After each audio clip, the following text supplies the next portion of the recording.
Welcome back, ladies and gentlemen, to another full Steam Ahead episode. I'm your host, Cantu, with my boy on the other end, Steban. How's it going, Steban? How was that weekend? Excellent. Had a good weekend. Watched a lot of sports. Barbecued Saturday. Watched some UFC fight with some friends. Had some family over. Put the projector up. Sunday Okay. went over to a cousin's house and helped her trim down a tree. So good little workout on a Sunday. Fun day. How about you? You had a good weekend? Good, good, yeah. But before I talk about were you on the grill or what? Yeah, Or of who was course I was grilling? on the grill. Chef And then we Steban? alternated. We alternated. I did like first half, and then I told my boy I was like, "Man, it's time for me to start watching some Of TV because we course. had the projector." So I was like, "Here, relieve me." What'd you make? Some chicken or what? Fajita Made or what? chicken, fajita, bistec, jalapeno poppers, queso dip, Oh, shit. That's chicken, some little parties bit of that Steban. everything. Absolutely. Yeah, that sounds good. Great weekend there so far, especially you know, ideas that Steban's throwing out for Father's Day this upcoming week. Get that fajita ready, start prepping and Yeah. everything. Yeah, but my weekend was good. Played some baseball. Uh, you know, I texted Zoha after, and he texted me. He's like, "Sorry to break it to you, but I think it's time to retire because I was hurting. I was feeling it after, but hey, we're trying to staying fit, staying in shape. But it was a good weekend overall. Yeah, just spent time with family too. Trying to hit the range this week, but I think Houston weather saying otherwise with this Yeah, it's with supposed to be a wet one this week, ladies and gentlemen. So y'all be safe on them roads, and if it is too deep, don't even try. Turn around. Don't want to lose your abs- car. especially by Dyken Park. I think right there in the little bridge on navigation, like, there's like what two cars that like a few weeks ago where it got stuck there. So And it yeah, happens quick. no, Houston floods quick. It look like a regular little rainstorm, and all of a sudden you're like, dang, can't even move my car now. absolutely, but. Yeah, and then I drive a Honda too, so that shit's low too, so I can't Yeah. be risking that. But I mean, we have a pretty jam-packed episode. We're predicting an hour-long episode because we got just a lot for you. We got the recap of the Cleveland series. We're gonna be talking about our All-Star Stros, and then Stevan and I will give what our All-Star ballot or lineup would look like if we had that choice. We're also gonna be giving you a preview of the Chicago White Sox series that's happening here at Dyken Park and just giving you some Astros updates, injury moves that they have made. But before we get everything started, you can find us on X, Instagram, TikTok, and YouTube. That's at Full Steam Ahead. On Instagram, it's FSA Full Steam Ahead. You can also find us on Apple and Spotify podcasts. But your Houston Astros are 36 and 29, coming off a serious win against the Cleveland Guardians, who was a pretty good matchup. I think even Joe Espada said that game two was one of the grittiest wins they've had all season, just because it's been the theme of the Astros finding ways to win, coming from behind. I mean, that game two series, they gave up the lead at the end, right? But they were able to get it back. They are first in the AL West, and they have built a 2.5 game lead against the Seattle Mariners. This team, without Jordan Alvarez, with all the pitching injuries that they have had, are in a pretty good spot, don't you think, Sam? Yeah, way better than a lot of people would expect. A lot of people, we had a pretty slow start, so a lot of people had rid us off already, and now a lot of guys are coming back on the train. But what can you say? Sometimes you're injured, but you just keep the train going. You know what I mean? You got to keep it moving. So somehow, some way, you got to make things work. Plug and play. Yeah, the Astros, like many people say, are inevitable, right? They're always going to find ways to win, a gritty team, and they just find ways to win. This, again, I talked about without Jordan Alvarez. So a few people stepped up. Jeremy Pena's have had a great season. The additions of Isaac Baez has been great. Even Christian Walker, I know he's been kind of, silent at the plate early on, but he looks like he's finding his groove.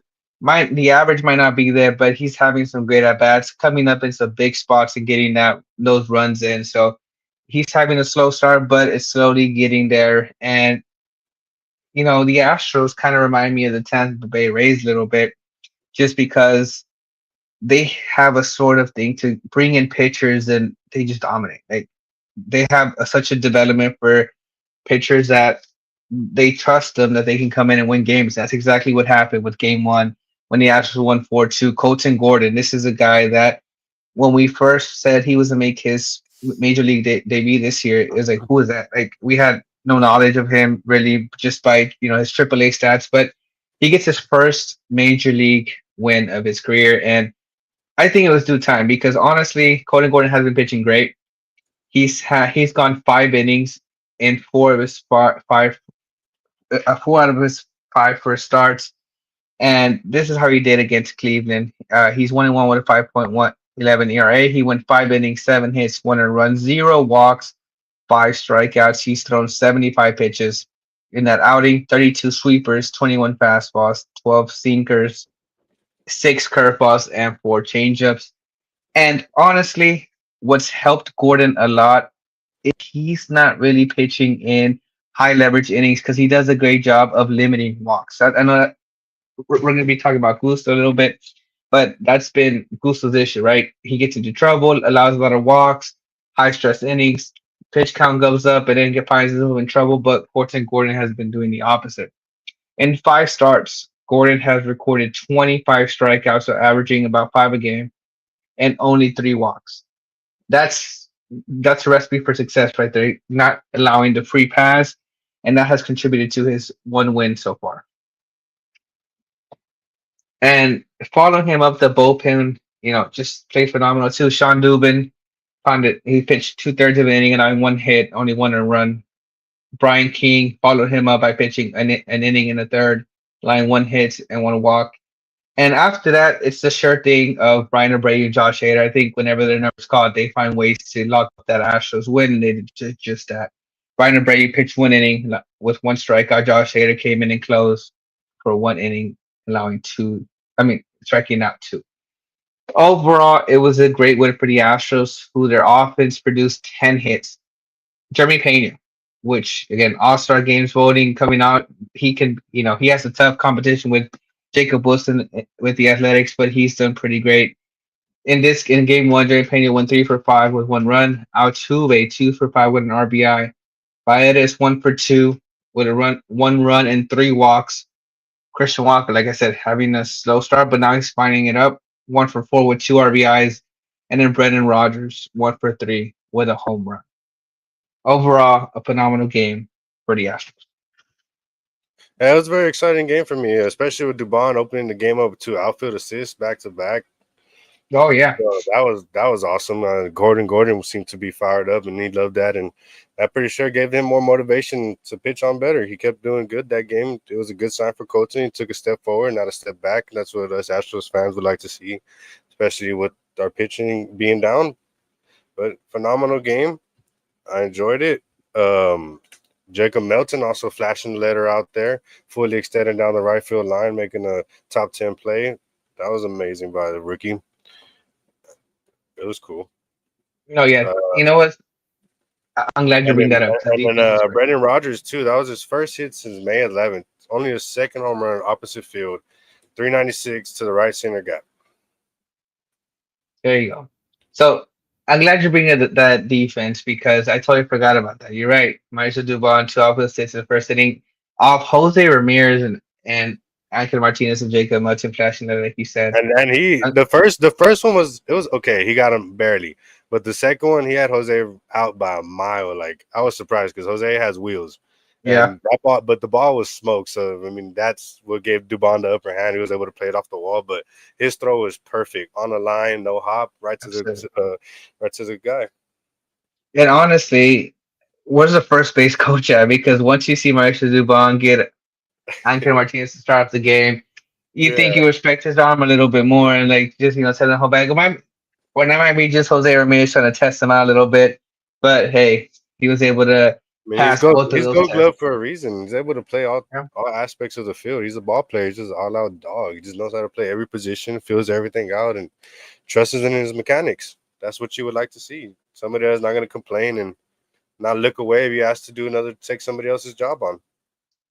Yeah, I remember when the whole Jose Abreu situation where the Astros released Abreu and they were like, who's going to play first base? And Mauricio Dubon was one of the first persons to step up. When reporters asked him, how comfortable are you playing first base? He just showed his gold glove patch. He's like, they don't give these to anybody, right? So, Yeah, just that confidence he has in his ability to play defense. And trusting his arm too, because he said that was a laser to second base. But, although one did bounce there, I I'm curious to see how fast he threw it from left field to second base. I think I'm aiming kind of low 90s, high 80s there, but I'm sure it was pretty fast.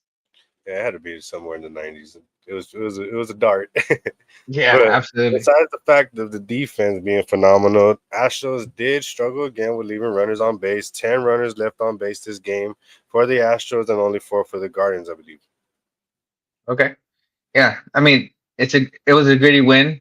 The fact is that they only had to score 4 runs to win this. Just because Gordon pitched great. Because yes, those 10 runners left on base that could have been deadly if say for example, Gordon doesn't have his best stuff and gets lost 5 6 runs. That was all the difference maker. But shout out to Gordon for able to keep the team within striking distance. But all right, now let's move on to game two. Astros secure the win 5-3 in 10 innings total. Pitching, we had Hunter Brown on the mound. He did have a high walkway once again. He's 8-3 on the season with a 1.82 ERA as of now. He had a line of 5.1 innings pitched, 4 hits, 1 run, 5 walks, and 9 strikeouts. 101 pitches, 43 fastballs, 18 sinkers, 17 changeups, 16 knuckle curves, 6 cutters, and 1 slider. So 42 pitches in the strike zone, and 59 of them were not able to make it into the strike zone. But overall, a really good performance by Hunter Brown. The bullpen shows phenomenal work. Zero innings pitched, point 0.2 innings pitched by Okur, 1 run, 0 hits, 1 walk, 1 strikeout. Dubin, 2 innings pitched, 1 hit, 1 earned run, only allowed Jose Ramirez off to a home run to tie the game. Josh Hader comes in with another inning pitch, 1 hit, 1 walk, 2 Ks, and Bennett Souza picking up the save with a nasty slider to get the last batter swinging and missing. 1 inning pitch, 0 hits, 0 earned run, 1 walk, and 2 Ks. As far as the offense goes, Yiner Diaz 2 for 4, home run, 2 RBI. Pena 1 for 5 with 1 RBI, and Paredes 1 for 5 with 1 RBI as well. And a little stat I want to throw out there for you guys: Hunter Brown joins Astros' lowest ERA through 12 games, following notable players Justin Verlander, Nolan Ryan, Bob Nieper, Junior Richard, Roger Clemens. So that's a pretty cool list to be on. Yeah, talk about Nolan Ryan, Roger Clemens. That's a list I think all Astros pitchers want to be on for sure. It wasn't a pretty outing for Hunter Brown, but he did get the job done, right? I'm sure if you talk about his performance, he's going to pin out his walk rate was kind of high, right? But I think this is just a Cleveland team that did their homework on Hunter Brown. They're going to come with that high fastball. They didn't really chase him much, but yet he was able to succumb and get 9 strikeouts there. And overall, like Joe Espada said, it was one of the grittiest wins for them just because they were able to, they gave up the lead, but being able to, you know, not lose track, not lose focus, and come up with that win in extra innings. Phenomenal win for the Astros. Also, Jeremy Pena picks up his 13th team leading steal of the season this game. Yeah. So he keeps on showing the wheels, keeps showing the hustle. He's one of our best Astros. Well, I think he got the Hard and Hustle award all the time because he's Yeah. always out there. He hustles every play, whether it's a ground ball, infield hit, hits directly at somebody. He's just trying to get there, trying to make anything possible. Anything works. You never know. You just got to put yourself in play and make yourself available. Yeah, and I think that's what the Astros were missing. I know they have Jose Altuve with the wheels, but in years past, that was pretty much it, right? And now having Jeremy Pena there, getting those infield singles, and just to follow that up, just to see how great he's been. Uh, Jeremy Pena is in a 13 game hit streak at the moment as well. He is again batting 426 in that hit streak with 10 runs, 4 doubles, 3 home runs, and 7 RBIs, 7 stolen bases, and a 1.123 OPS. So this is the second time having a 10 plus hitting streak this season alone. So Jerry Pena, since moving to that leadoff spot, is actually playing pretty good as well. So it's been working. That move to number 1 spot, and you know I don't think that's going to change pretty much soon. I know Jose Altuve has for a long time been the leadoff guy, but the way Jordan Payne is playing, I don't think that that changes anytime. Even with Jordan Alvarez coming back. So I mean, if it's working, don't change it. Everybody seems to be comfortable. Everybody's liking their spot right now. Just keep going till something happens. And sir. other than that, the Astros are a perfect 3-0 in extra innings this season. Oh wow. I remember a few years ago, it's like Astros fans dreaded when the Astros went to extra innings just Because because they just couldn't get it done. yeah, I couldn't get it Yeah. down. But 3-0, it's a very big change, for the Astros. Again, gritty Yeah, and team. This is it. especially now that we have that ghost runner rule, so it's like you already got somebody at Mhm. second, so it's like you already got an advantage, literally, So you literally got to come in there pitching with a different aspect of the game because you can't be worried about the ghost runner at all anymore. You just got to trust in your stuff and your defense. Yeah. And as a journalist, I kind of like that just because it makes the game goes faster. But if I had the choice, I I would don't still know, man. go. I mean, there's I was some about to things say. that is like has pros and uh, cons of like the game being mhm. speeded up, but like I just miss being at ball games. And yes, people hate that they're long and boring, but that's just the aspect and the beauty of baseball. It's not like every sport. Like that's this is how I see it. No, of course. I was gonna say like as a journalist, like I can see why I like because it makes the game go fast. But if I had to vote on it being a thing, I would say no. I think I like the game of baseball being Yeah, you know having to earn that extra innings win. I'm not because at the end of the day, it's still hard to bring in that guy from second. Because you got yeah. a major league pitcher in front of you, but you know I think it makes the game a little bit easier than what it should be, right? So, But but. I I do miss like seeing pitchers mess around with batters before there was the pitch clock, step on Yeah, multiple times or you know yeah, do yeah. do bullish stuff just to get the upper hand on people, especially the batters too. That take their time and do all their little glove work and what I mean, spitting and cutting all the dirt up. It's pretty cool. The the one rule I still don't like is that pickoff rule. The one where you have to get him out on the third one, or he gets to Oh make yeah, like yeah. Rusty goes it's like pretty much a balk right or something like that. yeah. I kind of like like it's that mind game of keeping the runner honest out there Yeah, because yeah, because he's gonna be like jumpy, and then you're yeah, gonna get him that one time. Oh no, he's not coming. yeah. So I mean, there's some rules I don't agree with, but that's one of them. But again, I think we can spend an hour and a half talking about you Just the know rules. making baseball great again. But I guess we can say that. But game three, Brown and Walter again. Lance McCullers. It was a Lance McCullers scheduled start, but the Astros wanted to give him a few days of rest.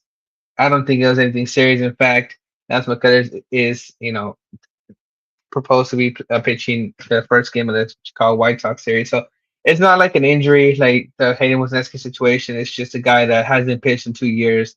Going to be extra cautious with the Lance McCullers, especially with the two injuries to Renault Blanco, Hayden Wesneski. The Astros can't afford to lose another arm in that rotation. So taking it slow with Lance McCullers. For Brandon Walter, it's the second time he has to have a spot start, and it's the second time he's been productive. This is Brandon Walter's second start of his career, actually. He pitched, excuse me, in 2023 with the Boston Red Sox. Steven and I were talking about how he had never made a starting appearance. He had 9 games under his belt in 2023 with the Red Sox, but all came in relief roles. Hadn't pitched in the major league since then until this year, 2025.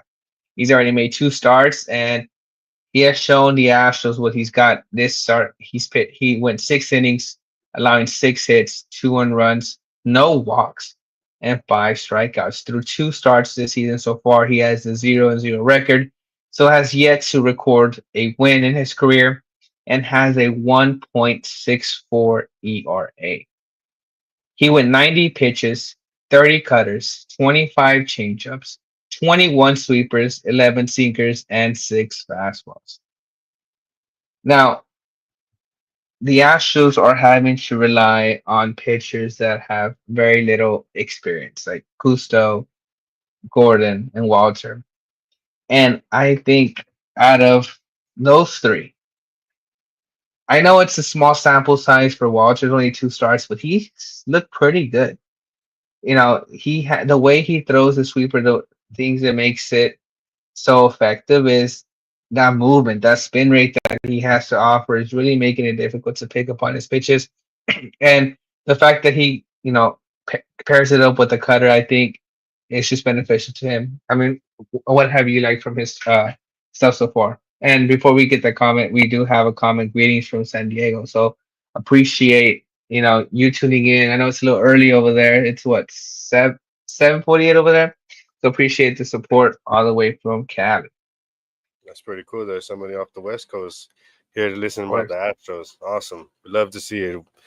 Uh, but as we were talking about Brandon Walter. I believe this was his second longest outing of his career, with 70% strikes being thrown, which is a good sign. And you said it, no walks. Who loves walks anyways? You know what I mean? Why are we gonna give up free bases? So I think he's good. He's ready to go. He looks solid. Another lefty. You know, can maybe send Gusto to the bullpen. Maybe keep Brandon out there. You know, who knows? Who knows what the future is? But it seems pretty bright for the fella. So we could just pray and continue that he keeps going forward and continues to stay on his grind. Yeah, I think he'll be back in AAA and by tomorrow, unless the Astros decide to keep in the bullpen. The reason I say is because Forrest Willie was designated for DFA. assignment to make this move, and Willie was in the bullpen. I think he was still injured, right? But he was in the bullpen, so could be a spot start, send him back, but which I think will be. But I wouldn't be surprised if the Astros give him another look. See, you know, he's really given us something to think about, but we'll see how that works. Walter was followed up by Stephen O'Court, who pitched an inning, 2 hits, 2 runs, 1 walk, and 1 strikeout, and Caleb Orr, who also won an inning, only allowing 1 hit. However, we talked about the offense. Like in game one, Seven brought up that they left 10 runners on base, and the difference was that Colin Gordon pitched great. Although Walter pitched great too, the offense again couldn't produce many opportunities. The Astros only had 7 hits, and those 7 hits were all by 3 players.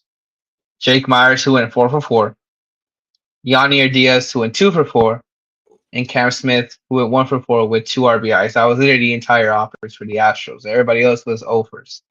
Now, Jake Myers, though, it's a crazy 4 for 4 hit. I think all of his hits were under 75 miles per hour exit velocity. So, it's that Talk if about just someone's putting gonna the get ball a in play, huh? exactly, if someone's gonna get have a 4 for 4 day, I would with a exit velo averaging in the 60s, Jake Myers or Jerry Pena would be the guys to do it, and Jake Myers was one of them. Yeah, you did But mention about the lack of offense on this whole series. I believe we left 20 runners on base total, so that's a lot of runs. Some, you know what I mean. Some people can't even get that many mhm, runners on at all. yeah, yeah. I mean, it just shows. I mean, we did say last podcast that this Cleveland pitching was going to be pretty good, and it was. Yeah. Uh, that Bybee did a really good job of limiting the offense, limiting the damage, and that's all they needed, right? And they still have Clase at the back end of the bullpen too, so it's gonna be very hard to score off the bullpen. So I really yeah, like Cam as well, showing off the emotion on his RBI, two RBI double.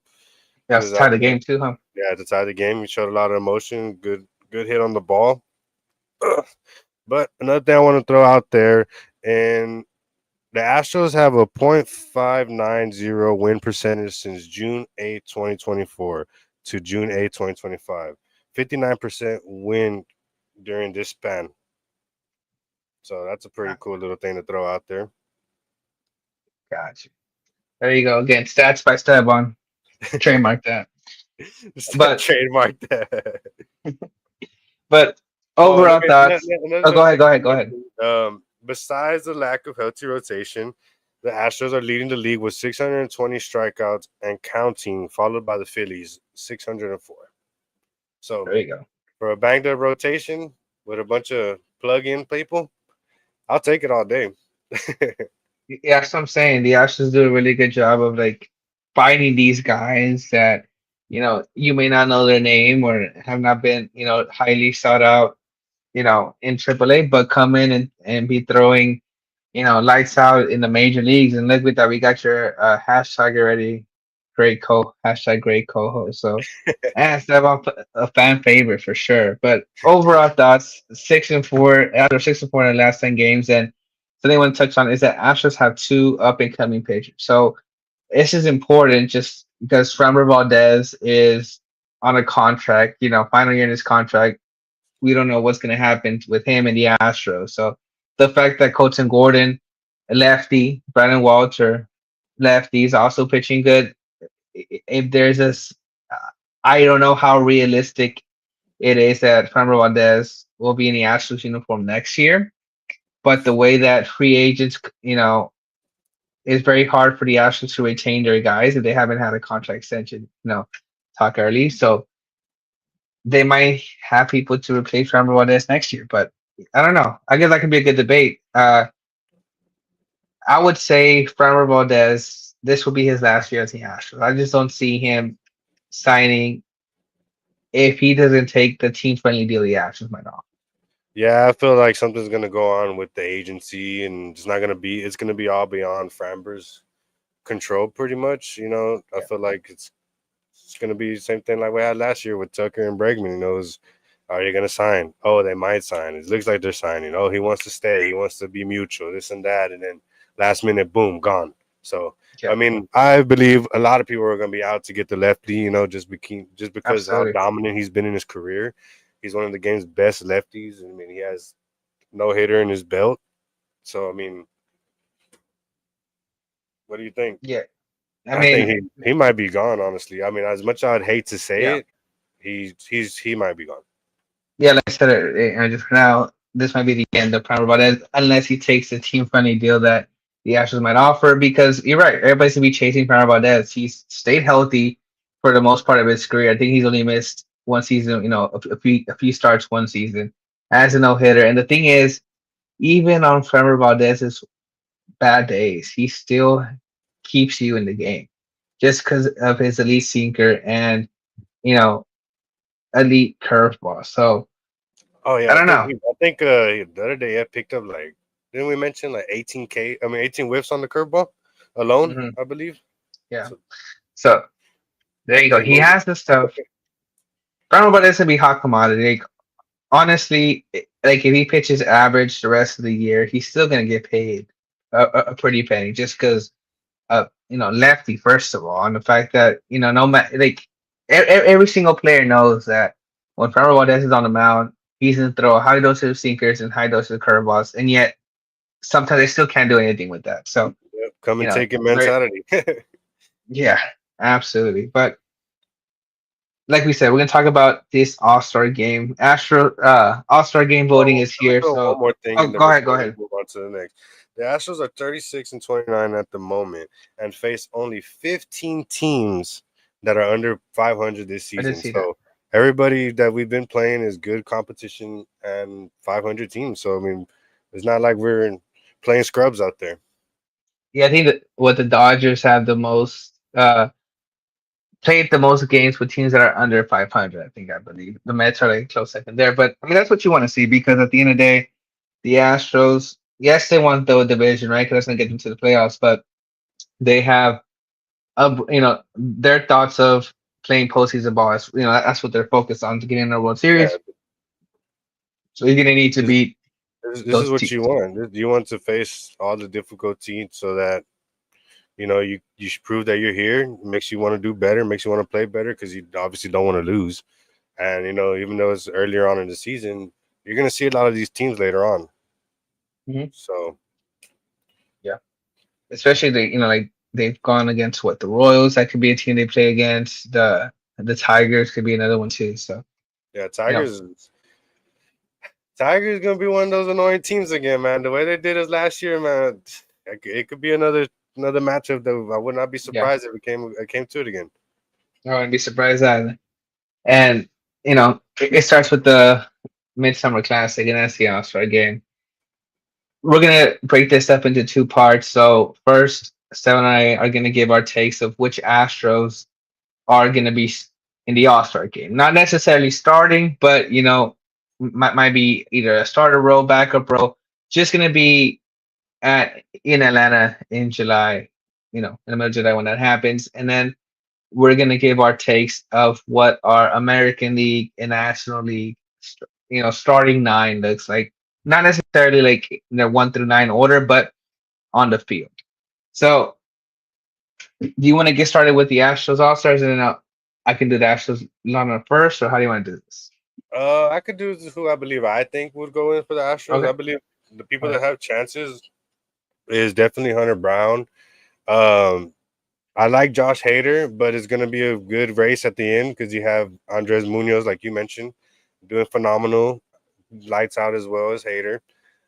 Jeremy Pena, Altuve is doing really well. I think he has another chance of being over there, even though, it may not seem like he's doing the most, but he's actually doing having a good season. And as much as hate that he gets, he is a fan favorite around the league.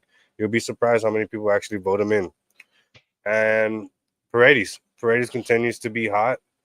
So I feel like he could earn himself maybe not a starting role, but I think he could be on the roster for sure. It would be nice to see one of the rookies maybe try to earn their way up there, but that's a lot of take. So Yeah. No, I agree with you 100%, Seb. I don't think that's what I had. Hunter Brown, Jerry Pena, Jose Altuve, Fran Valdez, sorry about this. Now, for Altuve, I'd say he gets in as a second baseman, not as an outfielder. As an outfielder, honestly, very limited experience, a lot more competition there. But I think he's since like Marcus Simeon's having a pretty off season at second base. I think that's one of his biggest competition there. I think as a second baseman, I can see him definitely getting a start or getting a backup role for that. most definitely. But our All Star game lineup. So we're gonna announce our American League, and then Seb will announce his American League, and then we'll talk about National League lineups, right? So uh, my All Star lineup, the way I would go is starting with catcher. I would have Shea Langeliers, a catcher from the Athletics. Really good season, double digit home runs, 230 average, but catchers don't get paid to bat for average. They get hit when they get paid to produce power and RBIs. That's exactly what he's been doing. First base, Mexican from Tampa Bay, Jonathan Aranda has been playing a phenomenal first base. He's batting over 300 with about 8 home runs. There, second base. Many Astros fans might not agree with me here, but I'm gonna say Brandon Lowe. I think just the numbers speak for themselves. Again, a little bit better than Jose Altuve in that aspect. Third base, you talk Pirates. I know you. I don't. I know what many are you saying. You got Jose Ramirez on the other side, but I think Stock Pirates has done his fair share and earning the nod at third base. Shortstop. I know a lot of again. I might get a lot of Astros fans might be upset with me on this one, but I'm gonna say Jacob Wilson. That as a rookie batting over 360. That's that's just unheard of. So he gets the nod there. Outfield. It, Aaron Judge just a monster season once again. Riley Green from Detroit, William Abreu from the Red Sox at DH, Rafael Devers on there, and starting pitcher Hunter Brown. I think he'll be the All Star game opening there. This guy Brady Sanchez, he's going crazy. I don't know. What's going on over Crazy. there, Brady? What are you going crazy about? Anyways, you did mention Jacob Wilson, which I do like that pick, yes. But one thing I do want to throw out there, I did see the MLB posted. Only 3 players in the last 60 years have logged 200 hits in their rookie season. Will Jacob Wilson be the first rookie since Ichiro in 2001 to reach his feat? So Jacob's on pace for 231. Ichiro had 242 in 2001.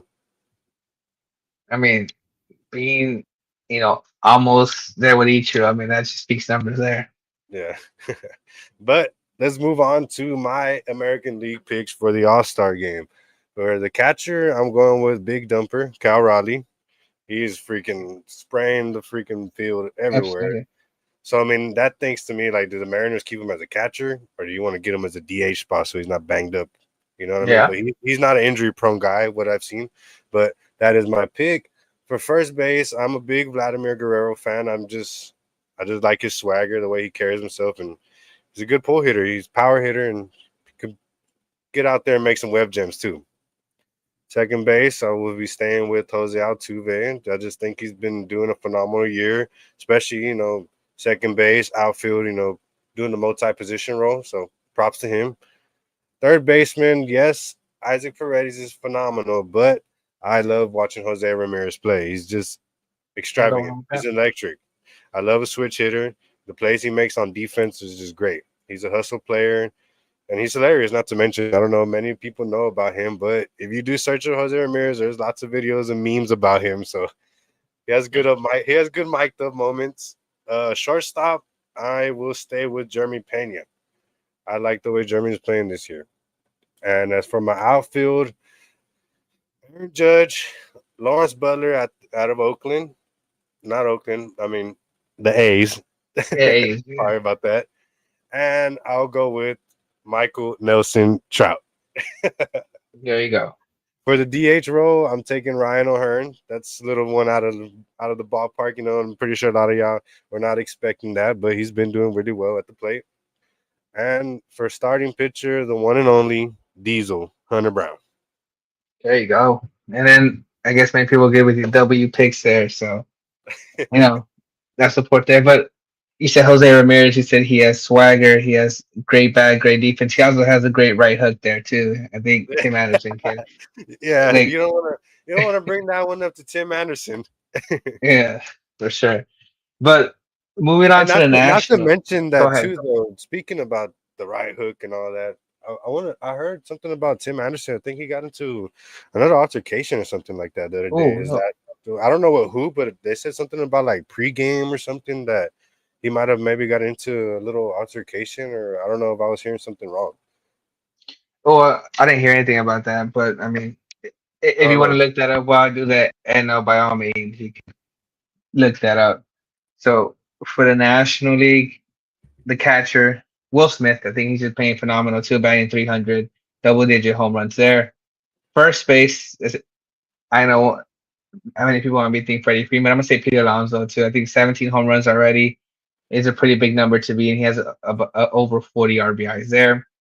Second base, Ketel Marte, just doing Ketel Marte things. I think one of the best second basemen in the league. Third base, Manny Machado.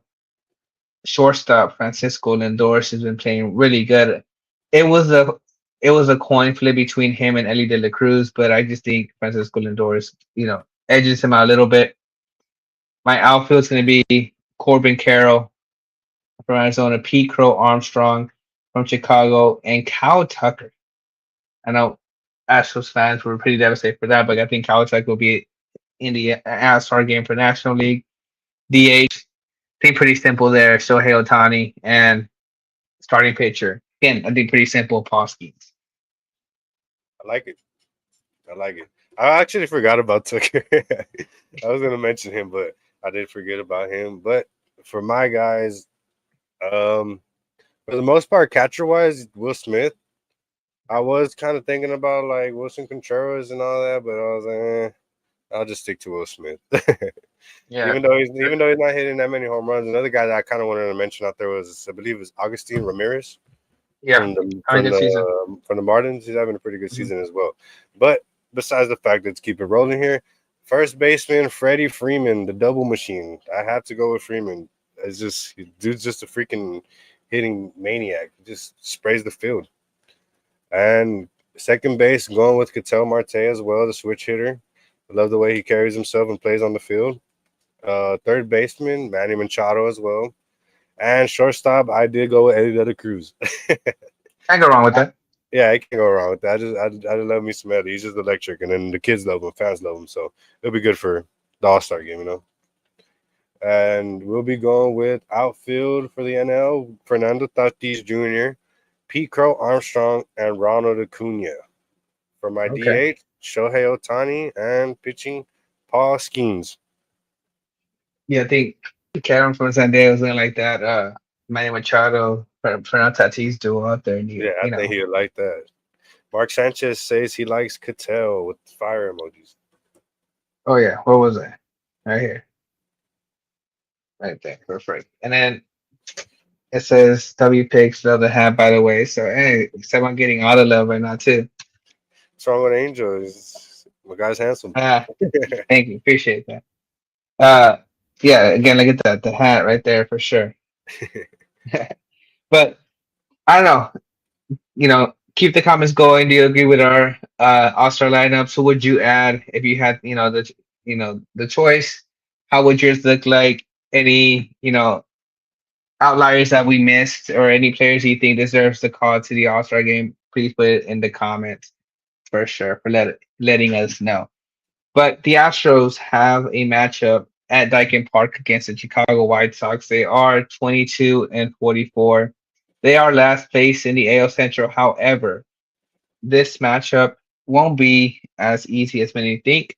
The Astros will be facing, I think, one of their three best young pitchers that they have, and they are all coming off really great starts against the Detroit Tigers and the Kansas City Royals. Those are two playoff teams that can be competing there, and they showed their worth against those two teams. So all of these games are going to be 7:10 start times.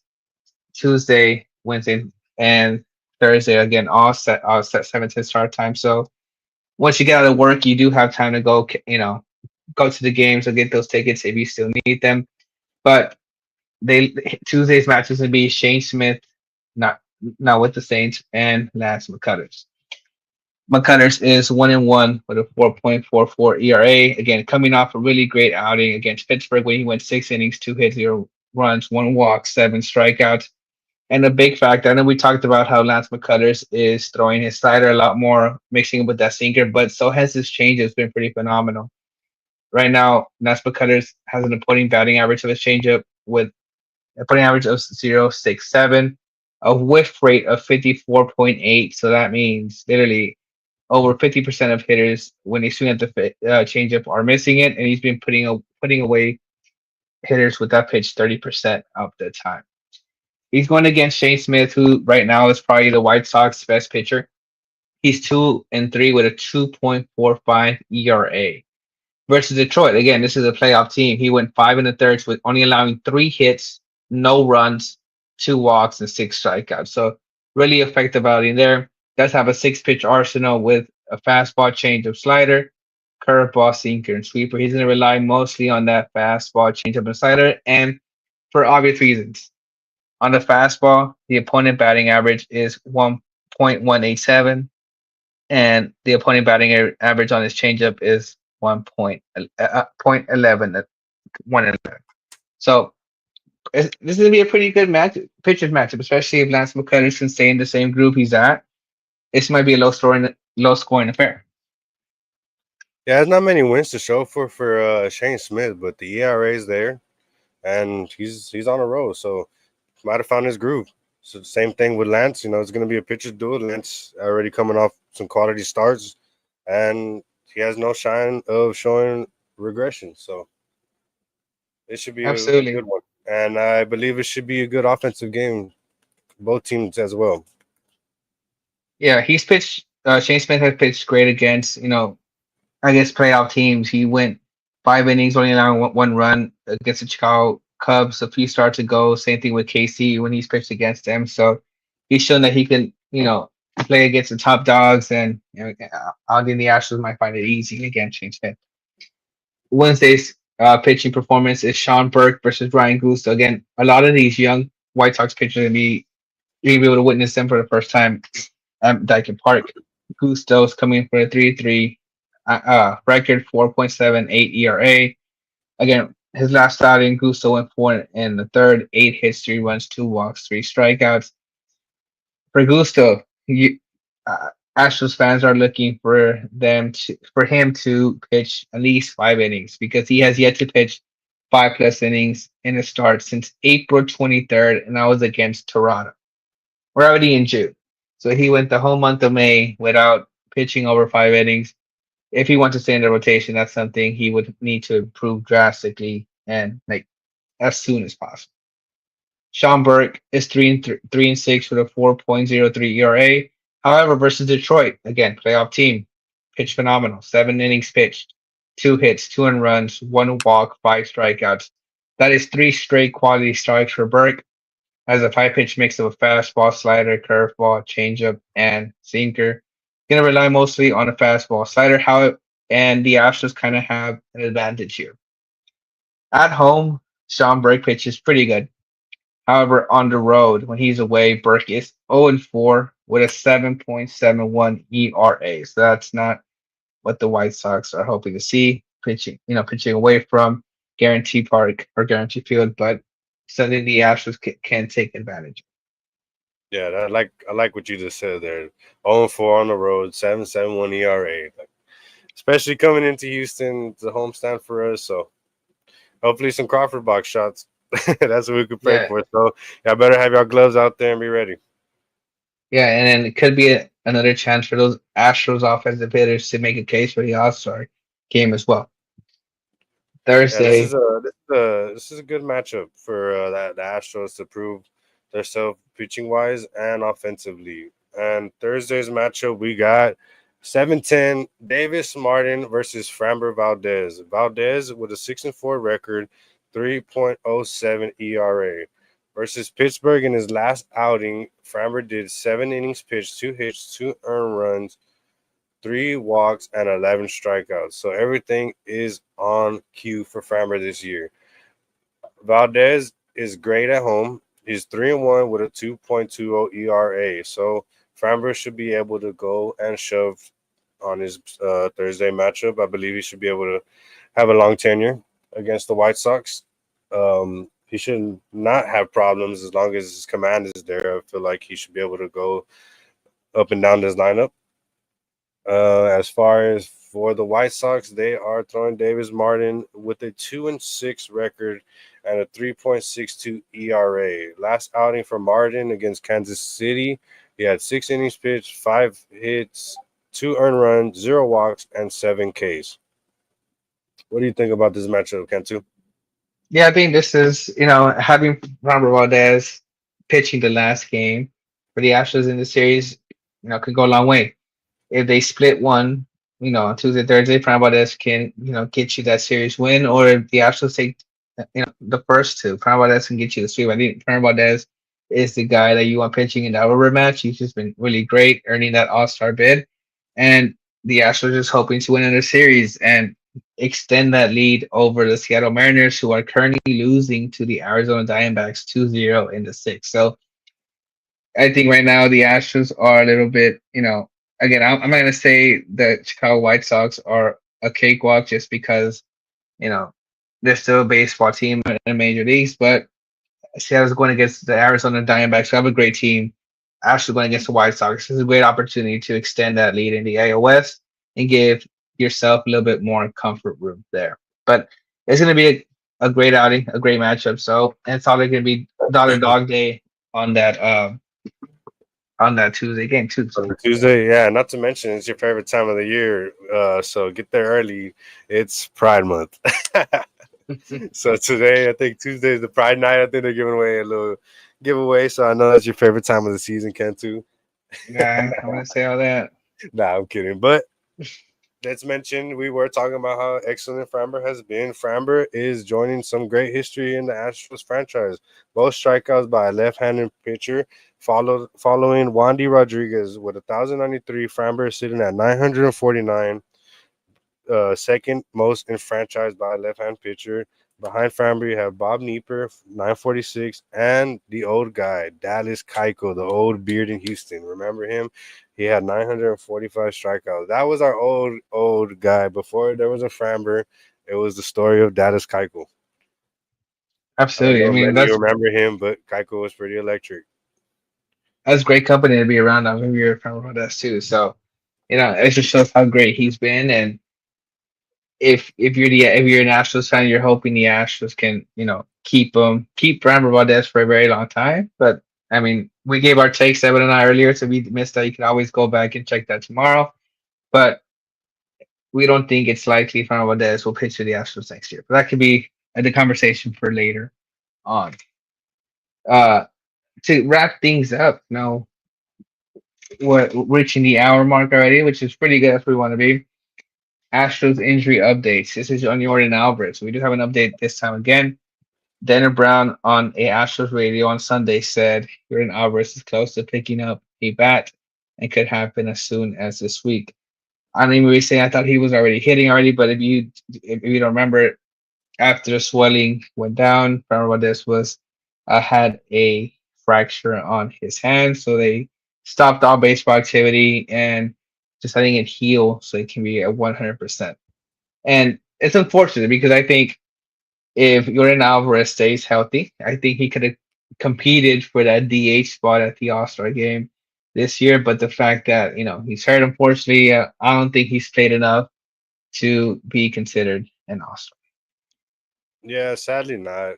I mean, people, I'm sure he will be getting a lot of votes, but since due to lack of time, he will probably fall short, possibly. You know what I mean? It's only right. You have other players, playing their Yeah, heart out and performing. So, I'm pretty sure it's going to leave a lot of bad taste in the baseball community of, you know, letting Jordan get in there. But, somebody, like we said, you don't want to rush him. Let him take his time. Let him get healthy because baseball's long. We have a long yeah. season. So let him get good. Another thing that I want to throw out there, Spencer Arrighetti played catch from 70 feet while traveling with the team this weekend in the Cleveland series. So that's one step forward. So hopefully we pray and get Spence back, Mr. Spaghetti and Meatballs. And then Well, speaking of I pitching, like to I call him Spencer Arrighetti, but I like to call him Spaghetti no meatballs because he throws no meatballs, just yeah, whiff, nothing but I can whiffs. see that.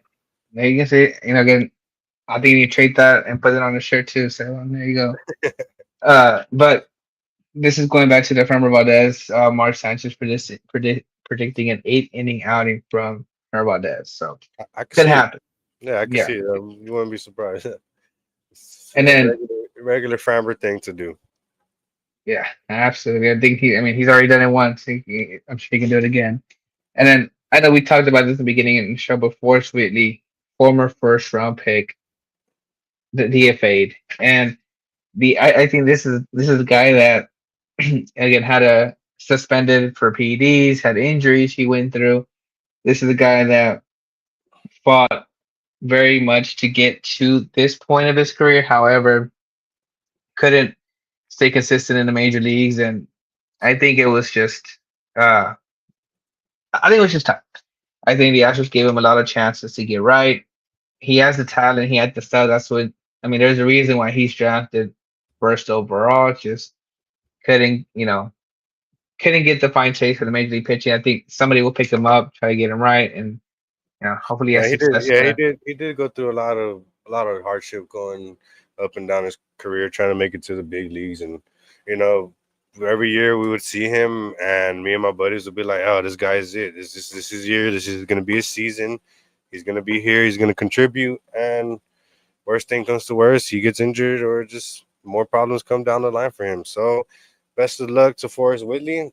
I hope somebody out there could pick him up and fix the kid. I mean, I believe he still has enough talent to make it on anybody's roster in this league. So I think he still has opportunity to be a big leaguer.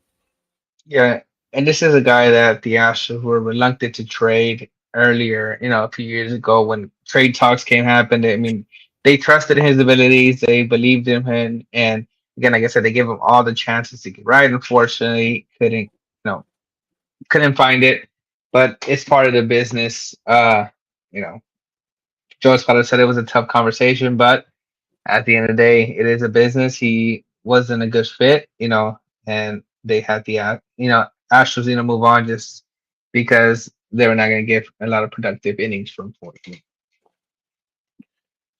But Another thing that I wanted to bring up too that we missed earlier about the All Star game. I wanted to bring up the notable AL shortstops, not Framber, Jeremy Pena's competition. So you okay, got Jeremy Pena, Jacob Wilson, Bobby Witt. So Pena has 65 games under his belt, 316 average, 9 home runs with an 853 OPS. With Jacob Wilson, 63 games, 372 average, 8 home runs, and a 936 OPS. Bobby Witt Jr., 66 games, .291 average, 8 home runs as well, with 8.41 OPS. I think I mean, that 372 batting average is pretty insane, honestly, and that's why Yeah, he got my it's vote. But gonna be a very very close race for them too. I mean yeah, them three. My bad. yeah, yeah. First, surprising it, Bobby Witt Jr. I mean, it's hard to follow up a year where you almost won the MVP and try to do it again. And Judge is just playing out of his mind. as a Yeah, moment. So and I feel like it's kind of hard to do that too. I mean, everybody. It yeah, seems like everybody just gets better every season. Like somebody else is always a different player. Like I mean, obviously you got Judge and you have your Otanis who are always going to be at top of the list of everything most of they the make time. it look easy. Yeah, Yeah, they they make make it it look look easy. easy, but it's anybody's league. Anybody could just come up and go on a tear. So don't be surprised who can be on the All Star voting or who can be a notable MVP, AL MVPs later on. Yeah, speaking of Jacob Wilson, he has a crazy swing. We talked about it very I mean, me and my movement. friends like to call it a tweaker stance. There you He's go. always tweaking and what I mean, nonstop Yeah, movement. I did. So if you check out my TikTok, he does explain why he does that swing too. So go check that out. It's on there. And I could tell you why he swings that, what that came up to be. But we had a really great crowd coming in. A lot of comments. We love to see that. I know we didn't get to see. A lot of them. Kevin Turner thinks the White Sox are going to be a cakewalk. He also has the Padres that we have facing my heart. Again, he's coming from San Diego, so we appreciate the comments. We appreciate all this engagement. Keep it going. For next time, we'll be recording Wednesday night, so tune in there to get. One more thing I also want to throw in, it's not related to the Astros, but it's around the league, and I did see it on the media, and I would like Okay. to know what people think about it. So, allegedly, the Red Sox first base coach is relaying signs. I had seen somebody recorded him, and a pitcher was pitching, and whenever um, he had no movement, it would mean that fastball is coming. And whenever he stepped forward towards the field, that means off speed was coming. So it did result in a home run. I'm not sure if they're doing it or if it was just a one time thing. But at the end of the day, baseball is a mental game and things like that happen. Sometimes, the runner's going to tell you, hey, the pitcher's tipping, so. But as far as that with the first base coach, it's a little skeptical, but Yeah. I mean, I don't know. I would say it's a once little tough topic. yeah. Oh, with the was that the Anderson deal when they were like going back and forth or? I think it was just like this weekend. I think it just happened, or it literally just happened. Like Oh, the first okay. base coach, he would so pretty much when the pitcher was not throwing, when he was throwing off speed, he would step forward like towards the field, and then he Yeah. would just stay still whenever it was fastballs. Well, in any case, I'd say a coach. I mean, I don't know, the background, but I'd say a coach giving relaying sign that's a no go. But if you're a player, like say for example, you're at second base and you're telling the batter what's coming, I think that's fair game because it's the catcher's job to this like to disguise the signs, make sure that doesn't happen. But if it's someone outside the playing field, like a Yeah, coach, a fan, I think or it's Bush. like using any electronic, like the Apple Watch they're doing with the Red Sox for like in 2018, then I'd say that's going over the top. That's not too much, but it's part of baseball. If it's coming from the diamond, like I said, like maybe your first base, you can see the sign if you're like the runner, but other than that, that's, that shouldn't be enough. That's just my take on Yeah, I'm same way that. with you.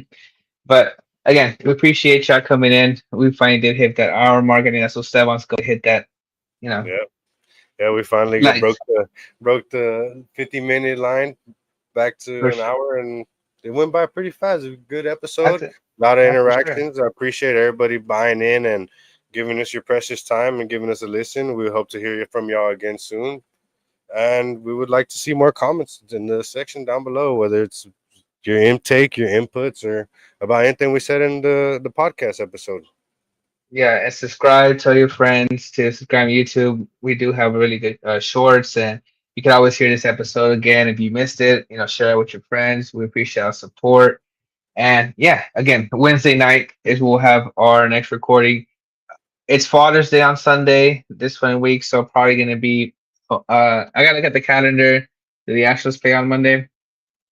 Um, Uh, the day Probably. after Father's Day. Yeah, They they do. They do they against the. do. We got So the uh, athletics. so it's a 4 game set. we'll probably just record Monday and just talk about the remaining 3 games against the A's. Yeah, So because the game's at 9, so it might yeah, be West Coast while thing. yeah, so while we're recording, so that's fine.